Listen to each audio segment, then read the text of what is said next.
Hey y'all, welcome back to the DIY Entrepreneurs Reaction Show. And today we are reacting to another Shark Tank episode. This is being uploaded on a Thursday, so we're throwing it back. And so I'm taking it all the way back to the first season in the first episode of the Shark Tank.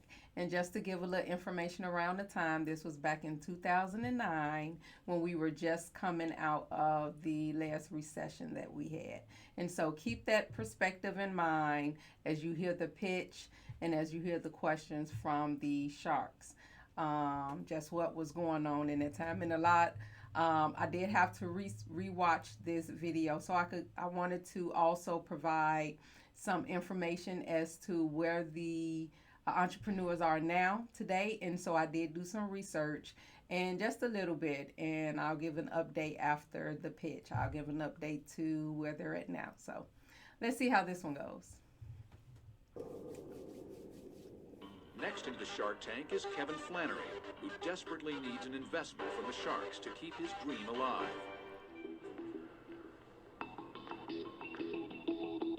Hello, my name is Kevin Flannery. I'm the president and CEO and founder of WiSpots, the future of waiting patiently. I'd like to thank you all for letting me take a dip in your tank. I hope you don't bite.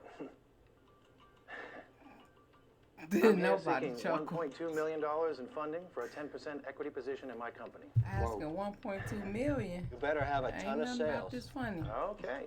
WiSpots is an innovative business model that is 6 years of research and development in the retail, healthcare, and media space already in place. What's the product? As you see, here's our patient interaction center. I'm sure all of you have had to go to the doctor's office and you take your loved ones to the doctor's office. Your choices have been read an old magazine or watch some boring content on a screen. With the WiSpots Patient Interaction Center, patients can walk in, pick up any one of the 5 wireless web pads, take them back to their seat, check in, fill out surveys, sign up for clinical trials, request educational information, surf the web, check and send emails, play games, all for free. When they're done, they just put it back in the charging cradle. And it provides a revenue source for the doctors, so the doctors want it in there. Okay, we get it. Walk us through the economics. Who pays for this in the doctor's office? Pharmaceutical companies, media buyers, and advertisers. How much does it cost to put that It's tray with marketing. these screens in a doctor's office? A little over $9 grand. $9,000. Where does the $9,000 come from? The doctors pay 10 for it. But grand it's a no-risk investment from the opportunity. doctor. Never going to pay for it. No You're risk. never going to pay for They it. already are. I'm getting contracts in place as we speak. But you're saying you do have doctors that have given you 9,000? Doctors have signed contracts. Here's the catch.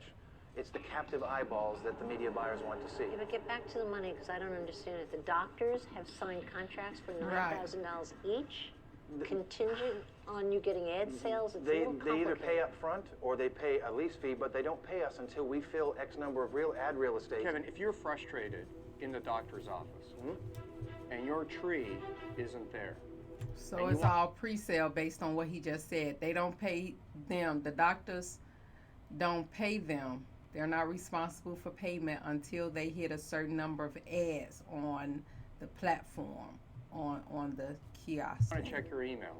What do you do? If you brought your laptop, you can use your laptop, but Is there another device that could allow I was finna say, it was back in 2009, but we had cell phones. He said if you brought your laptop, you'll be able to check your emails if you're at the doctor's office. me to take my email with me? yes, I wonder if anyone's invented this that. isn't just about email. It's about content delivery, and most doctors' offices now require you to turn your phone off when you walk into the Kevin, have you put money into this on your own? I you have put over money? $550,000 of my own money. I've mortgaged my home twice. I've mortgaged my home twice. I've taken my kids' college funds, my 401k, all my savings, and amount of debt in my credit cards. Stop right there. Okay. I'm going to do you a huge favor. Here's how I think of my money. Soldiers. I send them out to war every day. I want them to take prisoners I and know come that's home, right. so there's more of them. Your army, every soldier dies that you send out every day. When you have no soldiers, you're wiped out. That's the game of life. Stop this madness. Now, in the beginning, there was, when they did, you know how they do the introduction for the entrepreneurs, they did share some things about him, or he shared. He said that he's up to 2 mortgages on his dream home. So he's in over his head there. He grew up in foster care in the system, and so he's proud of the family that he has built. So there's a lot of pride. There's a lot. That's really what's at stake, his pride, and he really don't want to drop it because he's put so much money into it. You know, he said almost $1 million, what, 550K, and so he's put so much money into it. He needs somebody to kind of tell him stop. You know, he just said the college funds. I forget how many children he had. I didn't write that down, but he has a family, a wife, a dream home, 2 mortgages, and so he's pretty in need at this point, and you could just kind of tell he's this is a pride thing for him, and he don't really want to let go. But he needs somebody to tell him. Sometimes we need somebody to tell us, look, drop that, and or kind of reshape or refocus that, and keep what you can retain, but let some things go, especially if you're steady getting deeper and deeper into debt, which seems like this is the case with him. I am so out. I'm thinking you're not the internet. We're fully understanding. I have a fundamental problem with the concept. You know, if it's not about email, because you can do emails with your phone, right. It's about advertising, but I'm not going to pick that up just to look at ads. Right. I have to say I'm out. Okay. You know what? And I wonder if this was done, you know, now when you go to the restaurants, they have the little kiosk at the restaurant tables where you could put your order and stuff in then. I wonder if this was out or if that was being done when this was coming out, or maybe he just needed to shift his target market. It seems like here his target market was the doctor's office. And maybe, and I don't know, I haven't done that much research to see if these little kiosk things were out before that restaurant kiosk that they use nowadays, because maybe he was just, his target market was off. And sometimes we have to do that in building business. We have to know who our target market is, who we're addressing, and that's going to shape your language, the words that you use, the marketing, the colors.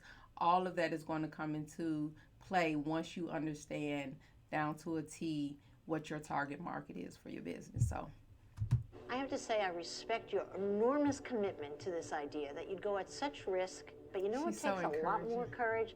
Quitting. Oh, I'm out. You're risking your children's college and your home you're living in. I came from nothing and I want to give them something. Yes, but you came from nothing and you're mortgaging what you have. Stop. Anyway, I'm out. they want to tell him so bad, like 4 of the sharks are out. But Robert seems conflicted. Kevin, I feel so bad for you. My mom and dad and I we're immigrants to the country. We came here with nothing on a boat. I'll tell you, my dad's a factory worker, never made any real money, but I learned something from him. You always have to save your money so you don't put your family at risk. You got to take care of your family first. Here's belief, and here's being a fool. Don't cross yeah, that some line. tough love from the sharks. I'm out. Sometimes we need to hear that. That's Appreciate all everybody. your opinions. Thank you very much. Thank you. And so we're going to wrap that one up. This is for WiSpots. And as we can see, he was really just in need. Probably needed a mentor as well to kind of refocus his idea. But we can see when I did the research, there's no website or anything for it. So he did end up going out of business. And that was just a lesson to be learned in that. So thanks again for watching with me and watching to the end. Please like and subscribe to the channel if you're not already. I would really appreciate it. And stay tuned for the next one.